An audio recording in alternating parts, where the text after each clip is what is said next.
I mean, the D sharp here, that's a sign of genius. Ladies and gentlemen, if I play for you the beginning of this etude, I guess 99% of you watching right now recognize immediately it's Czerny's famous C major etude. And it's not necessarily an etude that you like, and that's a shame.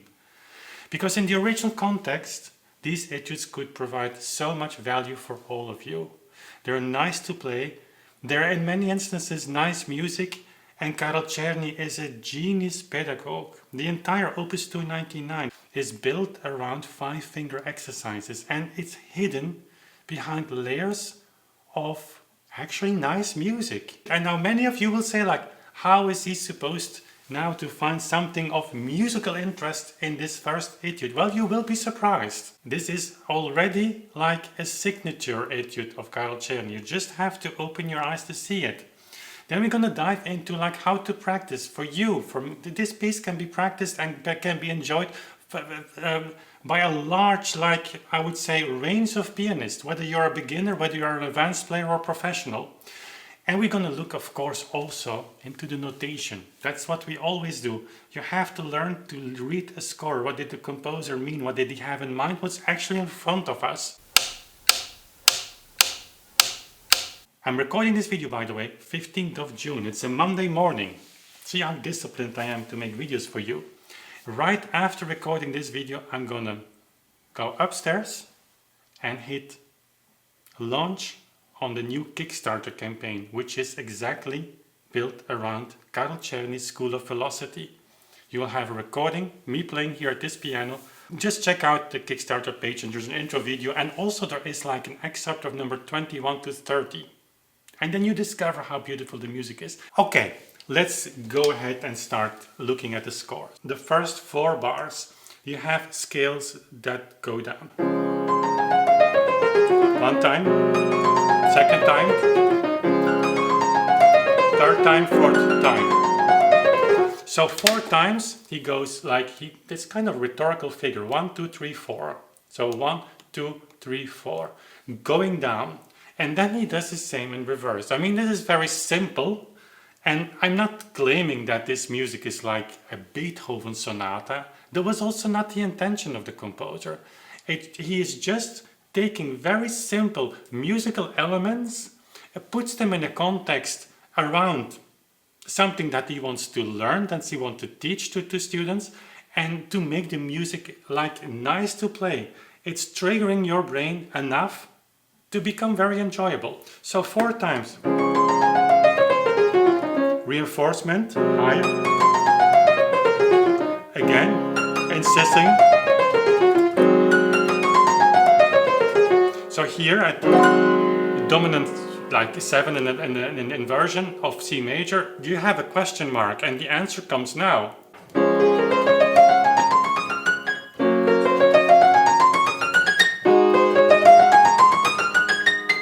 And at the high point here, 6th grade. And now we are already in the closing phase of the piece. Of course, the piece just lasts 22 bars. I mean, what can you say in 22 bars in a presto tempo? So 4 times we go up. So down, down, down, up, up, up. And it's just a very innocent way of like, I'm insisting, I go higher, and I answer by going from low to high. That's it. I mean, that's the reason also why we remember this piece. If it was like just a nonsensical piece of music, who would remember like the first etude of like, I don't know what composer? We all remember this, and it's not because we all played it. It's also because it's rememberable. If that is correct English, I don't know, but you get my point. Okay, and then at the top, like, we have 4th grade, like, 2nd grade inversion, but it's like the F. It's already the kind of indication that the piece is going to end. And now we come with the 5-finger exercises and see what Czerny does. On the climax of the high point actually of the piece, he is introducing what the bundle is about. Here. So you're exercising your right hand fingers. 5 here, 5, 4, 3, 5, 4, 3. But he is mixing that with a kind of rhetorical figure, like 1, 2, 3, 4, 5, 6, 7. And then that's a confirmation.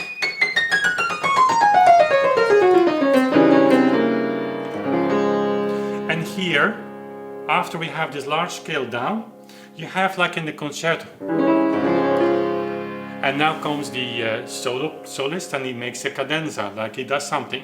And here Czerny makes a cadenza for you with the same patterns. It shows what the composer he was like. And here, cadenza. And what does he do? Of course,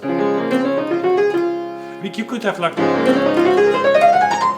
just too boring stuff. No, he's like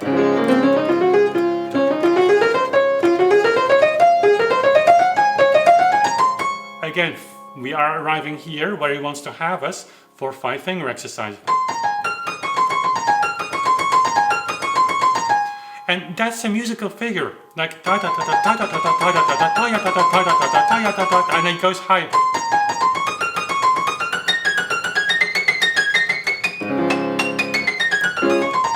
And then he ends the piece. So it's a cadenza in a kind of rhetorical way. It's not just a scale upwards, he is actually making something out of this. I'm a little exaggerating now, but now you can hear the figures, like the different patterns here. Up, up, up. And of course, it's not much, but it's just enough.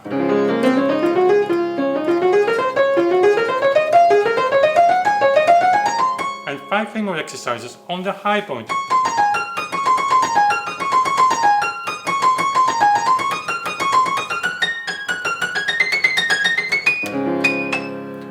I mean, the D sharp here, that's a sign of genius.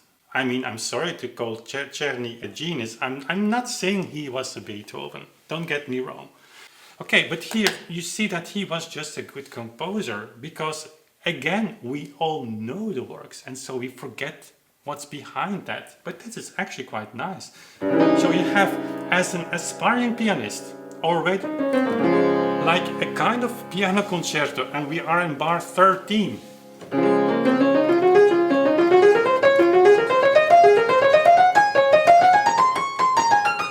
And this is like da da da da da da da da da da. It was like an intensification. And while he's doing that, you're actually practicing your hand. And see, Czerny as a pedagogue. 5, 4, 3, 2. 4, 3, 2, 1. So you build up some tension in this part of the hand, and then you relieve it by the second figure, the second motive in the left part of your hand. 5, 4, 3, 2, 4, 3, 2, 1. This is like written by a guy who knows exactly what he's doing. Exactly. Like, and it's all planned.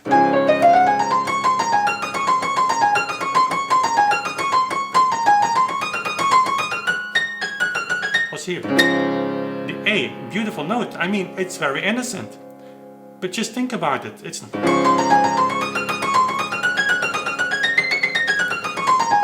He could have done that, but he doesn't do that. He just goes to a more interesting ending.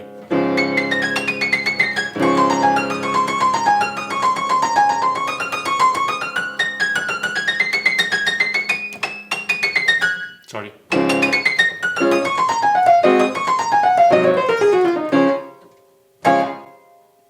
22 bars, that's it. And we have so many elements. We have rhetorical figures going down, the just simple answer of the same figures going up. Then we have the preparation of the cadenza, which is like a great thing for beginning pianists. Just like giving you, like, if you just practice every day, this is what is waiting you. You can play piano concertos and this is your first cadenza to play. Unbelievable, right? So if we focus a little bit beyond that, then we go to the metronome mark, because that's very important. I have here a real metronome. You see one of the legs is missing. It's probably in the studio. I have to find it.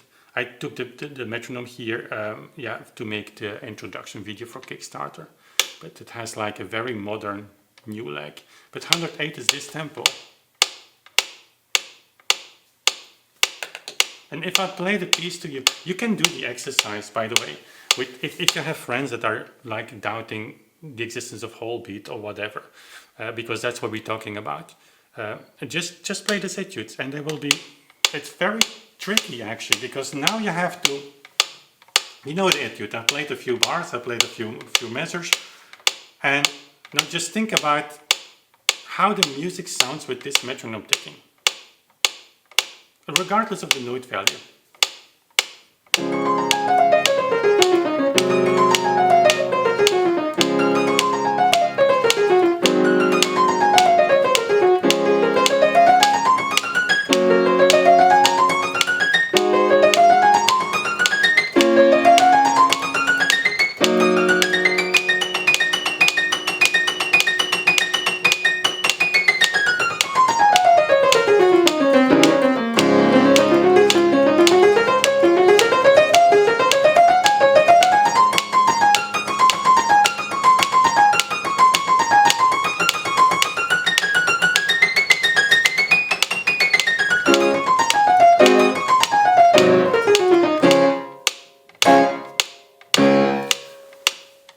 This is a whole beat demonstration, and now many of you, also if you're not so familiar with the etude, you will say like, oh, but this is already very fast. Yeah, I'm playing in almost 8 notes per second. Just try that. I mean, and then think about the idea that these etudes were actually used in the first years of piano class, which they are still today. But of course we disregard this metronome mark because that's for, in Vienna it was all possible on these very light pianos. I invite you to play it on a piano like this. I mean, not all of you.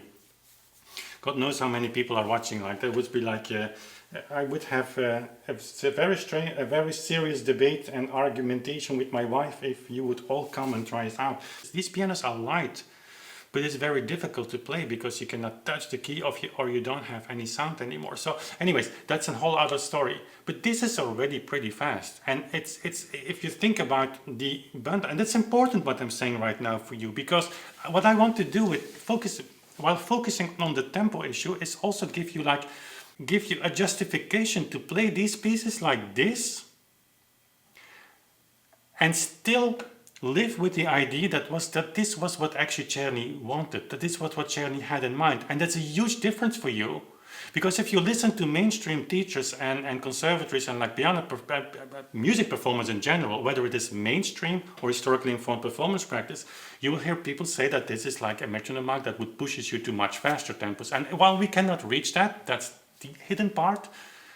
We know that it was so fast because it was the metronome mark, you know, and then all these pianos allow that. Well, that's not true, I just told you that. But it's like, what you do by that, what people install, what teachers install, what actually the music world installs in many musicians, and I know the stories of many of you, is a kind of frustration that's growing. Because you know, every day you wake up, that you will not be able to play the piece in the tempo that Karol Czerny indicated, or that Beethoven sonata, or that Chopin etude. And in this case, it's particularly frustrating because Karol Czerny writes in his preface that many editions leave out, by the way, that you should practice these pieces first slow, and then until you can reach the tempo indicated by him. Well, he was not an idiot. He was teaching for over 40 years. He had 12 hours per day students. So the guy knew what he was doing. There's only one solution, of course, what I just presented to you. You take 2 takes for 1. And then this becomes very enjoyable. Now, as a final point, this tempo will be much too high. I mean, in whole beat, will be much too high for many of you. Almost 8 notes per second. It's not for you if you just start to play the piano, or if you start at a later age. This is a presto, so it's kind of the maximum that Czerny expected you to be able to play in this level. But you can, of course, play it slower. The tip that I would like to give you, and I'm going to demonstrate that, is when you practice, you play so slow that you actually can read the notes very in a relaxed way, that you can read the notes that are coming. That's crucial when you play music. In this music especially, everything, a lot depends on the timing of everything. Like if you, for instance, do this, then you're actually ruining the musical experience. The key is to have the left hand in focus. The left hand is guiding you. The left hand should be on time, each and every time, whatever tempo you play. Or even slower. You prepare the left hand, and the left hand gives you the accent.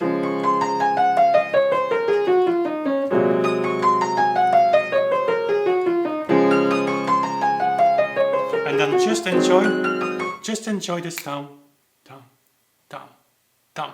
And when you have a regular rhythm that you can sustain while playing, that's like the basic of musical enjoyment.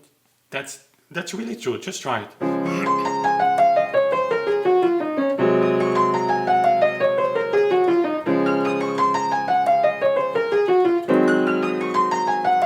I'm not doing anything.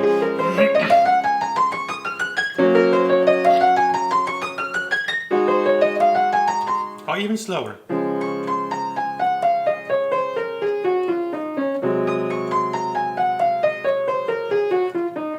Then it's actually the chord is even more an answer to the right hand. Listen, ta-ta-pum. So it's a logical continuation. So for all levels, from the moment that you can read this as a piano student, you should start to play this. And then of course comes the technique of the evenness of the scales. If you do not manage that, then don't worry. This is on some pianos very difficult, and just give the accent. So in order to play scales even, you have to start allowing you to play them uneven, because what happens is that you become very relaxed then. And when you're relaxed, you have possibilities to change your technique in a certain ways. So, but that's for totally other videos. Also, when I once have the time to build my learning platform, that's something that we're going to talk about, of course, extensively. Again, guys, this is, I'm not saying this is a Chopin etude.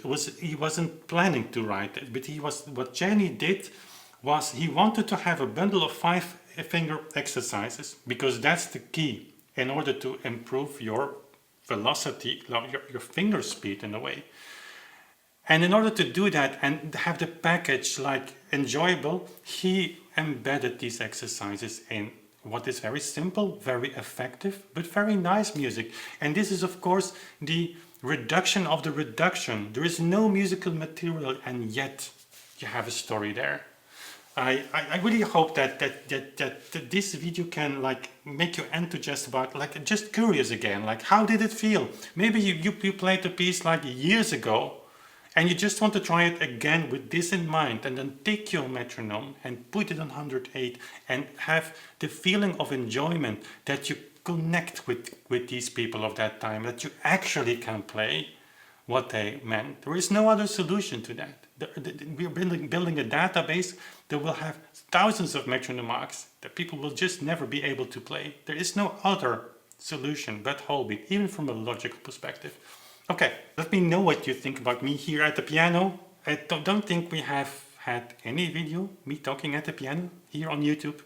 So we have the clavichord now, we have the piano, we have the organ. So we have a mixture of instruments if you enjoy that. And if you would like me to talk more about the Opus 299, and maybe if you have like a particular etude in mind, they're of course increasingly difficult towards the end. It was very challenging to record it, I can tell you that. Head over to Kickstarter, I'll put a link in the description, and just check it out. Even if you're just curious, who knows, that might resonate something. It's a cool project, really, about distribution also. We want to reach with this recording, with this symbolic recording, also conservatory students. That's the goal. Okay, thank you guys for being here. Thank you for listening. Thank you for watching. That was all I've got for you today. We will see each other very soon again. Bye.